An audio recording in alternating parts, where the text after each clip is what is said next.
Welcome back. This is the second half of TVC Breakfast this Monday, this beautiful Monday. Hope it's coming along well from your end too. Now to our next discussion. Well, the House of Representatives has turned down a bill that aims to amend the 1999 Constitution again, this time to allow for a single 6-year term for the president, state governors, and area council chairmen. The bill, sponsored by lawmaker Ikea Guono Ugochinyere, was voted down after the second reading. It proposes rotating executive powers amongst Nigeria's 6 geopolitical zones to ensure equitable representation and address state creation agitations. Under the current 1999 Constitution, presidents and governors can serve 2 4-year terms if re-elected, but the proposed amendment seeks to replace this, or sought to replace this, with a 6-year non-renewable term, establish 2 vice presidents, one from the north and the other from the south, and mandate simultaneous general elections for all offices. Despite these proposals, the House firmly rejected the bill, reaffirming its commitment to the existing democratic system. Let's hear what a lawyer and public affairs analyst will make of all of this. He's here with us in the studio. Welcome, Mr. Jide Ologun. Thank you very much. It's my pleasure. So, does this particularly meet you as, surprised? How surprising is this development to you? It's not. It's been on, earlier. The former vice president of the country, the presidential candidate for PDP, also proposed it. Even during Obasanjo, there were moves towards that. And those who are promoting the current one have also promised that they will not surrender. They keep pushing for it. And I think, considering the elements, there are arguments for and against. And for those who argue for it, it's like if you have a single term in office, that will ginger you to perform. And for those who are against it, it doesn't matter whether you have 3 years or 10 years. If you are not out there to serve the people, you won't serve the people. Because what we should be focusing on is the quality of leadership, talking about accountability, selflessness, and stuff like that. And then if you look at the rotational angle, I think that is where their political interest is coming in. Because right now, the rotation of presidency in the country is a matter of convention, not a constitutional issue. So parties agree on it. And it's been functioning. And again, the geopolitical zones that we have. So it's not now a matter of which region is produced or presenting the president, but how will the nation benefit? Because you also have what we call regionalized marginalization. So those who argue against that are saying, okay, what about if a president goes in there and says, okay, I will just favor my region alone? And some are also of the school of thought that even with the present constitution we have, if a leader is not performing, there are provisions for the impeachment. So what steps have you taken? There are provisions for recalling. How far can one go with those provisions? That is the question. So I think the attention should be more on what do you do with office. You see, there are leaders who go into office and in 4 years, what they achieve will amaze you. They should go and study John Magufuli in Tanzania before the man passed on. He drove a very commendable transformation, which is also impacting on the government in that country right now. And again, we picked our democracy from the US template, even though we started with the parliamentary of the Britons that colonized us in the First Republic. The first president of America, George Washington, stepped into office in 1789. You see, and at that point in time, the Americans even told him, oh, go ahead, you can continue for life. And the man said, no, I cannot continue for life. So, and it was in 1951, I think around February or so, 1951, that setting a term of office was captured by the Constitution So you can, and it to sanitize it. But the laws are made for people, not the people for the law. So the people can change their laws. But talking about Nigeria now, we should be more interested in the quality of leadership deliverables. For instance, Section 4 of the Nigerian Constitution 1999 as amended says that the National Assembly shall make laws for the peace, orderliness, and good government in Nigeria. And if you go to Section 16, it rolls out how the economy should be managed. For instance, not to concentrate wealth in the hands of a few, to have a self-reliance economy, and on and on and on and on. But interestingly, you cannot sue the government for not delivering on those KPIs. So why won't the National Assembly arise and say, now, we should make the executive accountable to the citizens? You know, basic issues.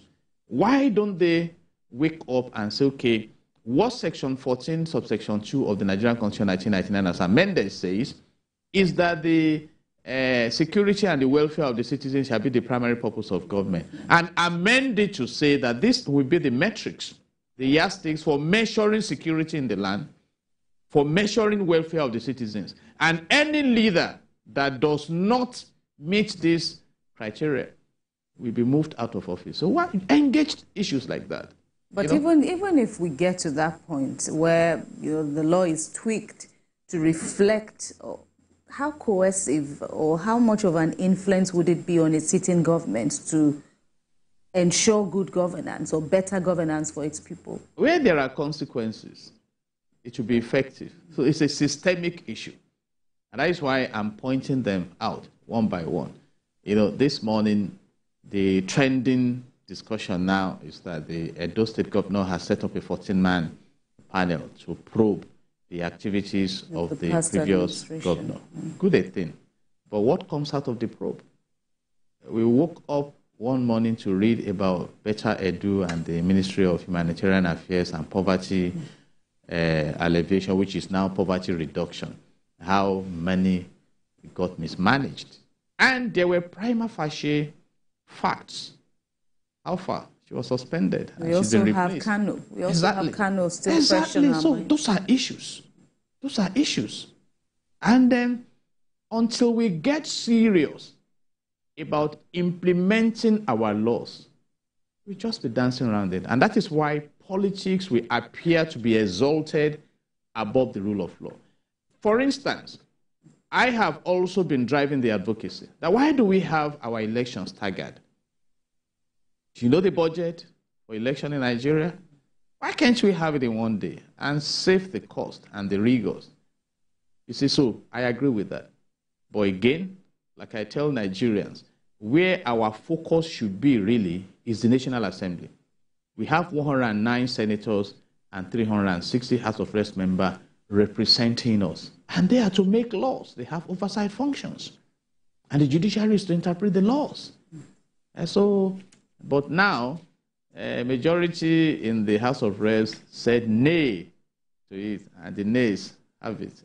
Well, we expect that if we have 6-year term, let's talking about the argument for a 6-year single term, many people believe that it will ensure that there's attention to governance, and it's not the political leader is not distracted by the next election coming up, because 4 years, 2 terms, by the 3rd year, it's said to be election year. People are preparing for the elections and all of that. So don't you think that standing against it by the reps, standing against this, it's not in the interest of Nigerians, and it will not better our lot, seeing that there's always distraction by the 3rd year of governance? The distraction is by choice. You see, where good governance is occupying the driver's seat, those distractions won't be there. In fact, I have argued that if good performance is allowed to drive the political system, the cost of campaigns will go down. For instance, if we have a government that in the first 9 months of coming to office, we have constant electricity undisturbed, I mean, that's a high point.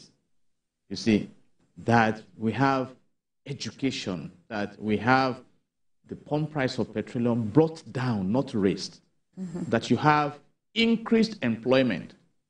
I mean, in fact, some parties will be afraid. So is that possible? It is possible. No, because there are mindsets that believe that these are powers that be, and they are the ones sponsoring a candidate, any of the candidates, for elective positions. So when he gets in, he has to reward them. It's by choice. You see, John Magufuli of Tanzania was referred to as bulldozer. He was in the system before he became the president. And he decided to move in a different direction. Lee Kuan Yew did not fall from heaven. He's been part of the system that negotiated the exit of Singapore from Malaysia in 1965. He became the leader. Mandela had been part of the system. So it's a matter of choice. It's the system you run. If instead of compensating, you enhance the fortunes of the nation, you enhance the economy, you enhance, then the interest, the personal interest you're fighting for is attended to. Did you not monitor the UK governance system? Liz Truss came in as Prime Minister, and she looked at the assignments on her table and realized by self-evaluation that I cannot cope. She stepped aside. Why? Because generally speaking, subject to the usual problems any society should have, there are provisions, basic amenities for citizens of the UK, whether you are in the Prime Minister's office or whatever. And that is what we are talking about. And that's why I have argued about dependent economy, which is affecting our politics. I have heard a senator come out to justify the huge amount of money they collect by saying that when they go home, people are coming to them, naming ceremony, this one and that. It's by choice. So we have, and like somebody said, a rich man in a community of the poor is the poorest of them all. So my advocacy is that look at Nigeria at the macro level, develop it. And those who are now, harassing you and disturbing you for settled laws, we don't have all the time. If you profile the oil and gas economy of this nation, you will weep. The oil blocks handed over to some and things like that. And, that's not the way to go. All right, we'll come back to the conversation after this break. Stay with us.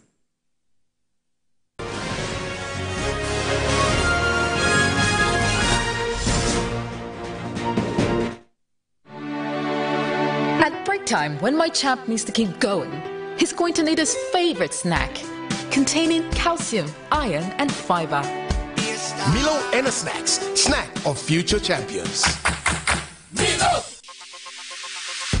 Stay ahead with the biggest news stories. Go beyond the news headlines. Experience impactful investigations. Enjoy resourceful news coverage in real time.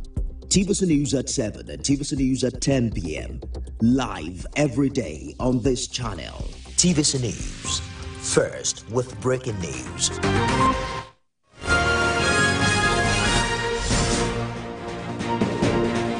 Thanks a lot for joining us again on TVC Breakfast. So we've been speaking with Jide Ologun, lawyer and public affairs analyst, about the development from the House of Reps, where the lawmakers rejected outrightly the proposal for a 6-year non-renewable term for presidents and governors, as well as other, key public office holders. The lawmaker, Honorable Ugo Chinyere, led committee now that had said that one of the key reasons for this advocacy, for this push, was to lessen the cost of governance. And that has also been, a debate, a raging debate. How can we cut down the cost of governance under our present system? I quite agree with the need to cut down the cost of government. And I have mentioned it. If we have our elections all in one day, which is a possibility, it can help us. But talking generally about cost of governance, I recall that recently, when some of the members of the House of Representatives visited Chief Olusegun Obasanjo, a former president and a former military head of state, he challenged them for fixing unreasonable allowances for themselves. You see, that is part of cost of governance.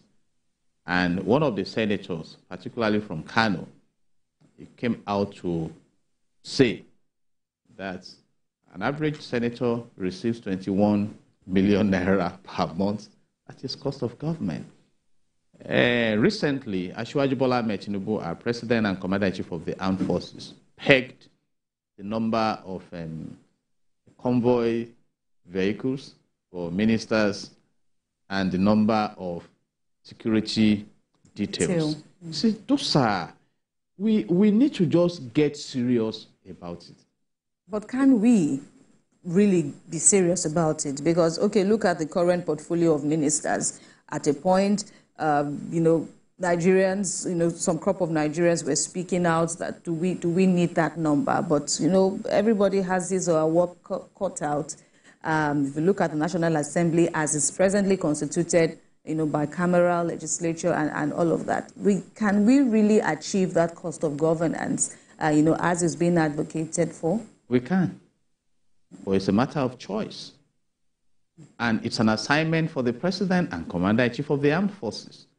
Section 5 of the Nigerian Constitution 1999 as amended vests the executive power in the President to be assisted by the Vice President, the ministers, and the other arms of government. So that is why he's the Commander-in-Chief of the Armed Forces for security, and he's the main driver of the economy. In fact, he's the substantive minister of the petroleum economy of this nation. So it's up to him. He can appoint ministers subject to the confirmation of the Senate, which we have witnessed. So it's up to him if he wants to scale down on the cost of government. But you see, there's something called conditioning in industrial psychology. We have been so used to the luxury of office that it becomes difficult, and not just on the side of leaders. For instance, let me test the society. If one of you is elected as a senator, and he comes to the village with a Toyota Camry after 1 month, my brother, wait till you go, they talk for inside room as you are looking through the window. Say, now honorable with that. What you can't do, Anna? I mean, they reject them for the. So we need to evaluate where we are and ask a question: where are we going from here? And there are two ways to engage your future: by default or by strategy. When you engage it by default, you continue. And I hope we know that the total indebtedness of Nigeria is about 138 trillion naira. It was 12.12 trillion in March 2015. You see, and we still have this debate now going on in the National Assembly about going to borrow some dollars more. And I was listening to an economic argument when some said America borrows. Yes, but America borrows in dollars, and that is the currency of America. Nigeria borrows in dollars and pounds, and so it's not our currency. We don't generate it. We don't produce it. We need to earn it. Right. And you can see the pressure on foreign exchange windows, this one and that. So those are the issues. I think what should concern the leadership of this country now is that the resources we have, how can we harness it to become productive and scale down on the general wastefulness in governance and begin to secure the future? Because the bubble is not bursting now. I just told us. I mean, I read commendably in quotes. The government stated that, okay, about 98 or thereabout % of our revenue was being used to service our debt. Now we have scaled it down to 86 or so. You should clap for that. But from 98 to 86, if 86% of my income is spent on servicing debt, my family is in trouble. Because how will they eat? How will they get good education? How will they get, you know what I mean? So we have not brought this thing to the personal level, the family level. Okay. You see, so these are issues. So I plead with the National Assembly. So please, bring the citizens of this country, the future of this country, into consideration.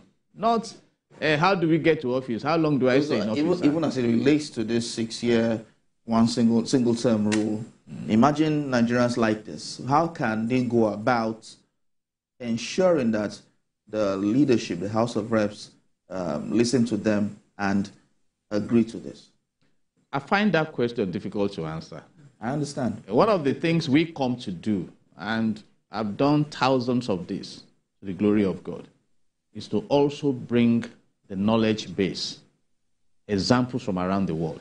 We are talking about 6-year single term. I think Mexico practices it.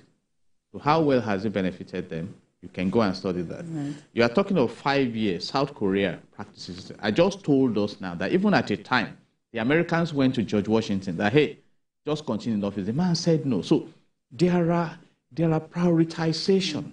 Okay. I mean, sir, my great nation has the largest deposit of proven gas in Africa. I mean, no nation should. I'm from Okakoko in Ondo State.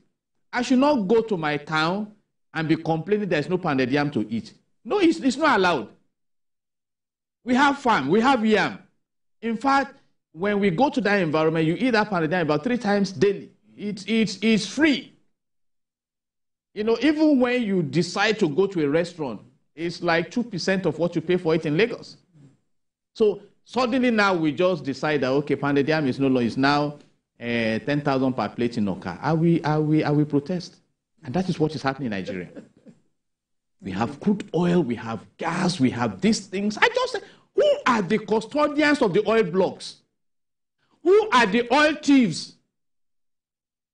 And what do we read? And the National Assembly, are they claiming they don't know about this? Oil thieves.